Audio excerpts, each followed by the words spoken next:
Hello, you're watching Shalom World News. I'm Donna Villa coming to you from Chicago, USA. Here are the latest headlines from around the world. An old mission church in the U.S. state of California was vandalized with red paint on Friday. Anti-colonial slogans were painted in red on the front of San Jose Mission Church in Fremont and on the walls of a museum on its premises. Efforts are underway to remove the red paint and restore the two buildings to their original state. Vandals also sprayed red paint on the statue of Saint Junipero Serra on the mission compound. The saint statue was specifically targeted as he was instrumental in bringing hundreds of Native Americans to the faith in what is today known as California during the Spanish colonial rule. Left-leaning historians and activists accused the missionary of facilitating colonial oppression of Native Americans. Built in 1985, the Mission Church is a replica of the original structure constructed in 1809 that was destroyed in an earthquake in 1868.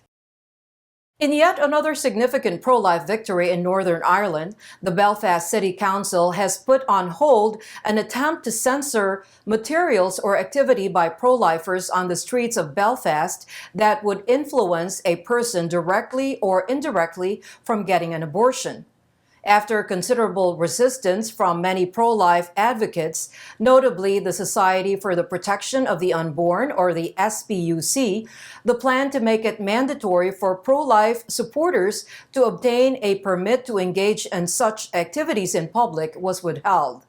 If the draft had been approved, pro-lifers and other protesters would have had their right to free expression and assembly jeopardized.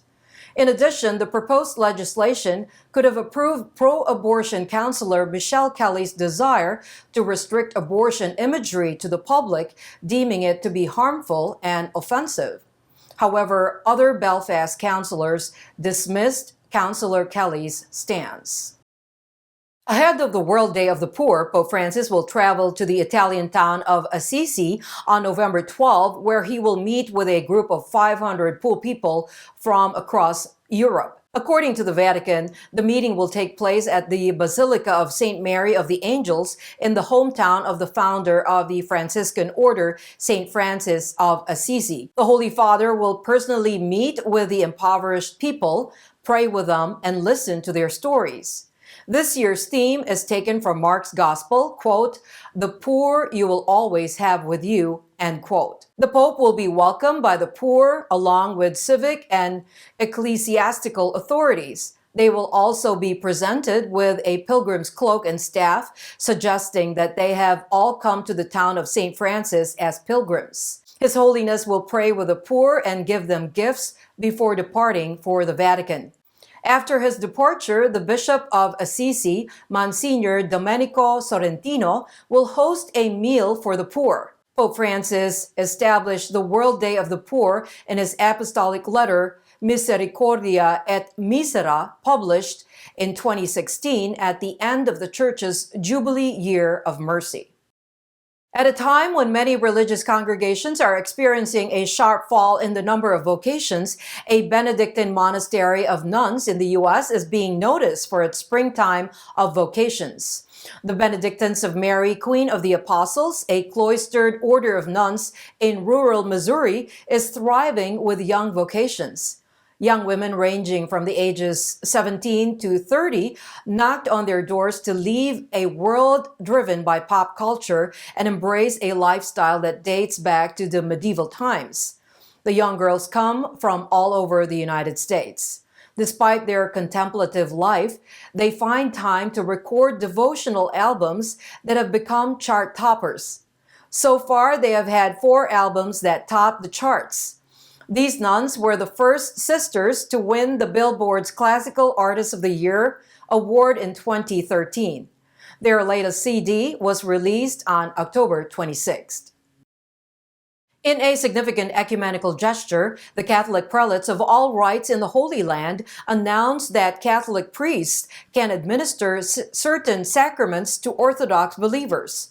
The new ecumenical pastoral guidelines issued by the prelates says that Greek, Coptic, Armenian, and Syriac Orthodox believers in Israel, Palestinian territory, Jordan, and Cyprus can receive Holy Communion, absolution, and anointing of the sick from Catholic priests, even if there is no emergency or other issues such as distance or non-availability of Orthodox priests. The bishops made it clear that the Orthodox believers should comply with the Catholic practices while receiving the sacraments. The ecumenical gesture also allows an Orthodox Christian to become the godfather or godmother along with another Catholic sponsor at a baptism. In the same manner, an Orthodox believer can also be one of the witnesses in a marriage in the Catholic rite. A Catholic university in Australia has come out of an innovative search engine that enables users to access the entire church teachings on a host of subjects. It is the Australian Catholic University that has been credited with creating the new search engine called Ethics Finder. It has been endorsed by Archbishop Anthony Fisher, OP, of Sydney, and former Apostolic Nuncio Archbishop Paul Gallagher. The university has created a research and study resource combining the practical concept of a search engine with a treasure trove of ideas articulated in Catholic ethics, said Professor of Philosophy John Haldane. The professor is also the chair of the Australian Catholic University's Ethics Finder Advisory Board. The search engine uses the state-of-the-art technology and it's user-friendly, enabling users to access a vast array of topics and the church teachings associated with them. It also allows users to filter search results to display reason-based critiques of Catholic perspectives to each topic. Nicaraguan dictator Daniel Ortega has won a fourth term as president after winning the November 7th election that was boycotted by almost all Catholic bishops. Independent observers have accused the government of holding the elections in an unfair manner by jailing or exiling most of the opposition leaders. In a similar manner, the Catholic Church condemned the election, citing the country's lack of democracy and stability. Nicaragua's bishops have issued multiple declarations pleading for help as its democracy is eroding. Only 1 out of 13 prelates voted in the election. The families of the political detainees submitted a letter to the Holy Father on November 6th, the day before the election, seeking his intervention to free their loved ones.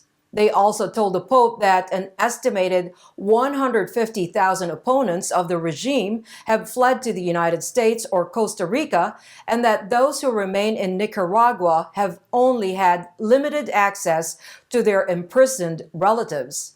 The Ortega dictatorship even targets bishops and priests who denounce the rights violations and other atrocities of the regime. And those are your latest headlines. Do join us tomorrow. In the meantime, you can visit swnews.org for more updates. Shalom.